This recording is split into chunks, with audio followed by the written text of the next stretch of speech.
17th century में with the discovery of America many plants were sent back from America to Europe. ठीक है, बहुत सारे plants को अमेरिका से यूरोप में भेजा गया to be used as medicine, जिनको यूज़ किया गया मेडिसिन के तौर पे।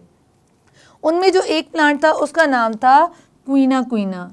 ठीक है, क्या नाम था उसका? क्वीना क्वीना।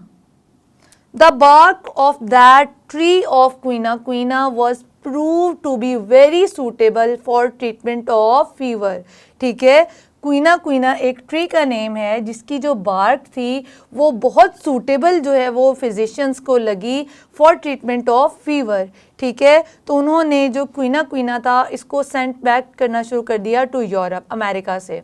तो इस दौरान कुछ जो डिसऑनेस्ट मर्चेंट थे उन्होंने इस बात का फ़ायदा उठाया और उन्होंने क्या किया, उन्होंने क्वीना क्वीना को सब्स्टिट्यूट कर दिया, रिप्लेस कर दिया इससे ही मिलते जुलते एक ट्री से जिसका नेम था सिनकोना।